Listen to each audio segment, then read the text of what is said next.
हाँ जी, इसकी समझ आ गई आपको। बात हम कर रहे थे कि बेरिश इनगल्फिंग जब हम कर रहे हैं तो फिर यहाँ पे बुलिश की कैंडल क्यों बनी है।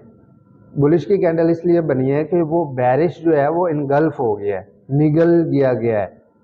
ठीक है, उसको किसने निगला है, उसको बुलिश ने निगला है, बुलिश ने उसको मात दी है, वो जीत गया है।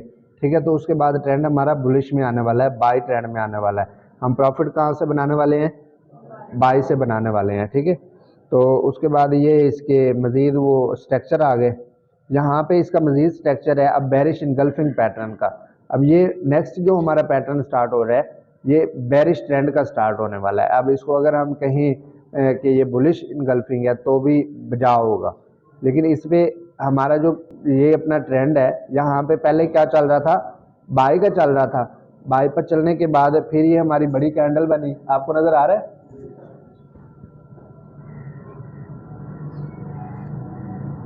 हाँ जी, अब क्लियर होगा आपका वो पैटर्न। हाँ जी, तो यहाँ पे ये जो कैंडल बनी है ये कैंडल इससे बड़ी बनी है, नीचे आ गई है ना, यानी कि सेल हमारा कहाँ से ओपन होता है,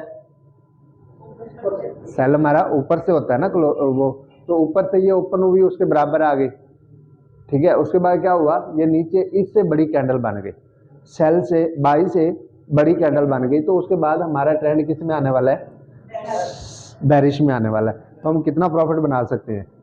और अगर यही एंट्री हम ऐसी एंट्री ढूंढ के या फिर ऐसी यानी कि नीचे बॉटम से एंट्री ढूंढ के, तो नेक्स्ट मैं आपको और चार्ट दिखाया था इसके मुताबिक अगर यहाँ से हम एंट्री लेते हैं, ये हमें कैंडल बन गई मुकम्मल मिल गई, उसके बाद हम यहाँ से एंट्री लेते हैं और यहाँ पे एसएल रख देते हैं। देखिए it could be possible SL हमारा हिट हो सकता है, कभी कभार ऐसा होगा ना।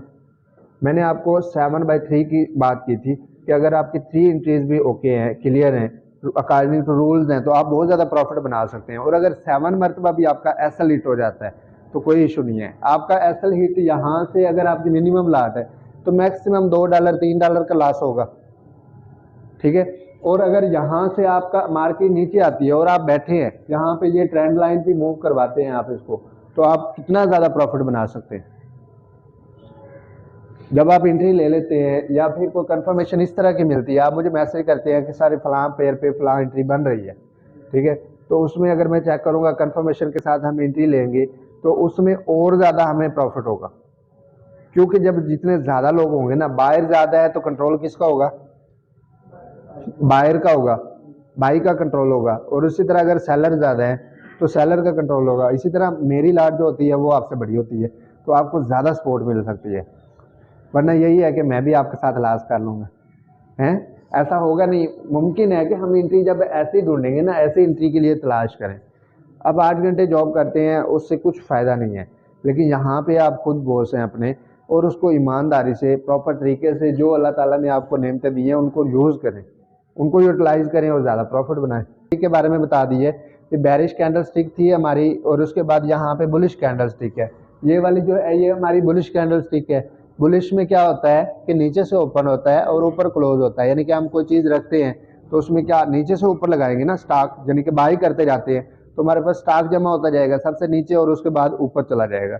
और अगर सेल करना चाहते हैं तो हम नीचे से तो नहीं निकाल के देंगे, ऊपर से देंगे ना, तो वो क्या होगा, ऊपर से ओपन होगा सेल का ट्रेंड और नीचे आके क्लोज होगा। ठीक है, और इसमें हमारा क्या होगा, नीचे से ओपन होगा और ऊपर से क्लोज होगा। तो यहाँ पे हमारे पास ये बुलिश कैंडल है, ये कैंडल जो है इससे छोटी बनी है और ये जो है इससे बड़ी बनी है। अब यहाँ पे क्या कह रहा है, the length of the bearish candle engulf the previous green candle. ठीक है, तो इसने क्या किया है, प्रीवियस ग्रीन कैंडल को इनगल्फ कर लिया है, और इनगल्फिंग करने के बाद let you can see you can make a profit, आप प्रॉफिट बना सकते हैं। उसके बाद आपका सेल ट्रेंड स्टार्ट हो जाएगा। तो ये हमारा बुलिश इनगल्फिंग और बेरिश इनगल्फिंग का ट्रेंड था। उम्मीद है इसमें आपके कंसेप्ट क्लियर हो गए होंगे, और अगर फिर भी आपको कोई इशू है तो you can concern with me. लेकिन याद रखें जो सिंगल कैंडल स्टिक हमने पढ़ी हैं उन पे प्रॉपर वर्क करें। उसके बाद डबल कैंडल स्टिक आज हमने बता दिया है, यानी कि पहली कैंडल अगर छोटी है, सिंपल बात यही है कि पहली कैंडल छोटी है और बड़ी कैंडल, दूसरी कैंडल जो है वो उसकी अपोजिट बनी है और बड़ी बनी है, then you should aware about it that trend has going to change, trend आपका चेंज हो रहा है। ठीक है, आपको इस चीज़ के बारे में समझ जाना चाहिए। एक कैंडल बाई की बनी है, नेक्स्ट कैंडल आपकी सेल की बनी है। सेल की किसकी बनी है? बड़ी कैंडल बनी है, ठीक है। तो आपका नेक्स्ट ट्रेंड किस में आएगा?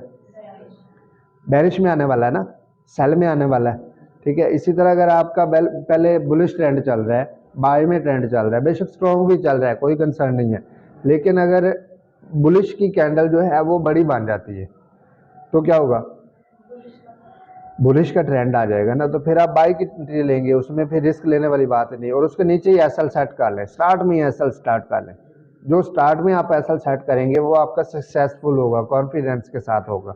और जो बाद में आप लगाएंगे, आप कहेंगे नहीं नहीं यार इतने मेरे डॉलर जा रहे हैं, ये $5 जा रहे हैं, ये $10 जा रहे हैं, और $5-10 नहीं देंगे तो $100 देने पड़ेंगे, 1000 देने पड़ेंगे, बड़े अकाउंट भी होंगे 10,000 देने पड़ेंगे, 1 लाख देंगे।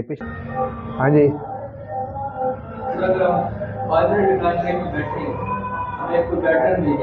हाँ जी,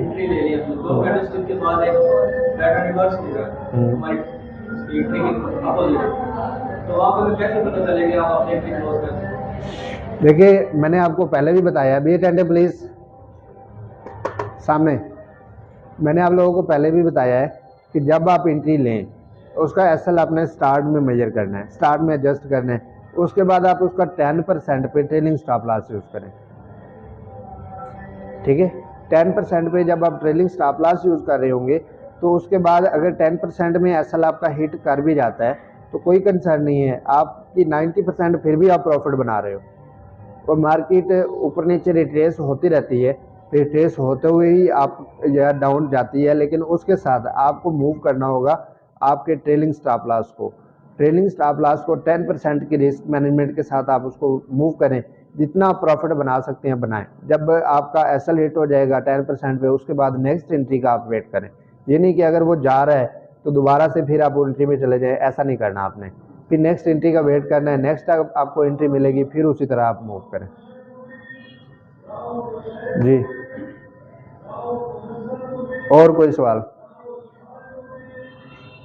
दूसरा आप बात कर रहे हैं टाइम फ्रेम के हिसाब से कि टाइम फ्रेम 1 मिनट है, 5 मिनट है, 15 मिनट है, 30 मिनट है, 1 आवर है, 4 आवर है, डे 1 है, या फिर वीकली प्लान है या मंथली प्लान है। It's depend on the equity and your experience, ठीक है। इक्विटी मस्ट होनी चाहिए, आपकी इक्विटी अच्छी होनी चाहिए। इक्विटी अच्छी होगी, लाट मिनिमम होगी, उसमें आप मैक्सिमम ट्रेड को होल्ड कर सकते हैं।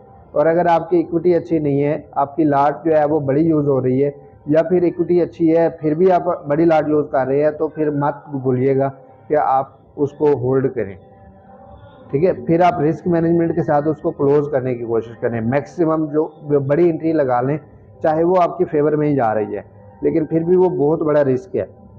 वो जब मूव होगी तो मूव होते हुए आपको बहुत ज़्यादा लॉस कर जाएगी। तो देखिए प्रॉफिट आता हुआ अच्छा लगता है, लेकिन जब लॉस होता है तो वो हमें अच्छा नहीं लगता। इसलिए कोशिश करें अपनी लिमिट बनाएं, अपनी चादर को अपने हिसाब से मेजर करें, ठीक है। जब आपकी चादर स्ट्रॉन्ग होगी, बड़ी चादर होगी तो बड़े पाँव फैला लेना, लेकिन अगर आपकी चादर तंग है तो फिर अपने आप को भी तंग करके रखें और आस्ता आस्ता अपनी चादर को बढ़ाने की कोशिश करें, ठीक है। Hope for the best, see you tomorrow इंशाल्लाह।